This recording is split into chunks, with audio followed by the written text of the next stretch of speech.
अक्सर बहुत से लोग बल्ब जलाते समय, पंखा जलाते समय सोचते हैं स्विच दबाते ही कैसे ऑन हो जाता है। तो इसके बारे में मैं अलग अलग स्विच लगा करके अलग अलग राय देने की कोशिश करूंगा। तो आप देख सकते हैं स्विच लगाने के लिए आपको सिर्फ एक वायर को कट करना पड़ता है और उसका नाम है फेज़। ओके। और स्विच को हमेशा सीरीज में किया जाता है लोड के। ओके, यहाँ तक आपने समझा।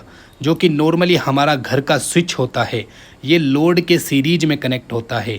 जैसे कि लोड का एक फेज़ वायर स्विच के एक पॉइंट में जाता है और मेन लाइन वाला फेज़ वायर स्विच के एक पॉइंट्स में जाता है। दोनों को कनेक्ट करने के बाद अब यहाँ पे सीरीज कनेक्शन हो गया। जैसे ही आप स्विच को प्रेस करेंगे वायर जुड़ जाएगा और जैसे ही स्विच को ऑफ करेंगे वायर कट हो जाएगा। सेकंड स्विच ये है पैनल स्विच, जो कि पुश स्विच जिसे हम बोलते हैं। इसको भी सीरीज कनेक्शन किया जाता है। सिंपली जो पैनल बोर्ड होते हैं हमारे, जिसमें ट्यूबवेल मशीन बड़ी बड़ी मोटरों के लिए इस उपयोग में लिया जाता है, इसके अंदर भी स्विच ऑन ऑफ करने के लिए इस तरह का पुशिंग स्विच यूज़ लिया जाता है रिले को ऑन करने के लिए। तो इसका भी वायरिंग सीरीज ही होता है। एक तरफ से वायर आता, दूसरी तरफ से वायर जाता लोड के लिए। तो आप देख सकते हैं ये पुश करेंगे तो ऑन होगा, यानी तार जुड़ जाएगा, छोड़ देंगे तो तार कट जाएगा, तो लोड भी कट जाता है। अब यहाँ पर लोकर स्विच ये मैंने बनाया था, तो इस लोकर स्विच की फिटिंग भी करेंगे।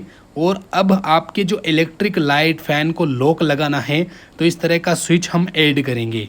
तो ये भी कैसे काम करता है, ये भी सीरीज में ही काम करता है। इसको भी सीरीज कनेक्शन दिया जाता है, यानी कि एक वायर हमारे स्विच के अंदर जा रहा है फेज़, और आउटपुट में जो लोड है वह चलेगा। तो जैसे ही चाबी घुमाते हैं तो तार जुड़ जाता है, ऑफ करते हैं तो तार कट जाता है। तो इस तरह से ये स्विच काम करता है। अब बारी आती है किसी वायरलेस टाइप स्विच की या फिर रिले टाइप स्विच की। तो उसके अंदर सीरीज कनेक्शन किया जाता है या फिर पैरेलल। तो चलिए सिखाते हैं। तो यहाँ पे लोड आउटपुट मैंने फेज़ कनेक्ट कर दिया। अब लोड इनपुट में फेज़ कनेक्ट करूँगा। तो अब यहाँ पे काम नहीं चलने वाला, क्योंकि इस जो रिले को पावर सप्लाई चाहिए उसको न्यूट्रल की आवश्यकता होती है। यानी कि रिले को ऑपरेट करने के लिए न्यूट्रल की आवश्यकता होती है। तो यहाँ से मैं वायर को कट करूँगा और इसका जो लोड और न्यूट्रल, आउटपुट न्यूट्रल लोड और इनपुट न्यूट्रल, इसको मैं इस डिवाइस के अंदर कनेक्ट करूँगा।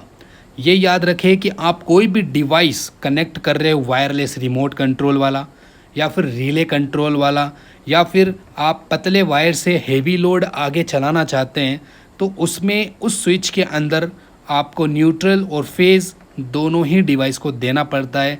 इस कनेक्शन को बोला जाता है पैरेलल कनेक्शन।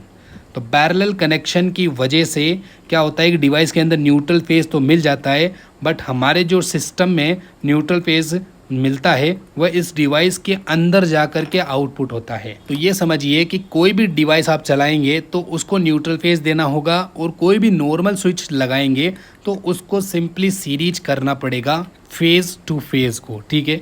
तो यहाँ पे जैसे ही डिवाइस को कनेक्ट किया, डिवाइस ऑन हो गया। तो अब आप देख सकते हैं वायरलेसली मैं स्विच को ऑन ऑफ कर रहा हूँ और ये 100% वर्क कर रहा है।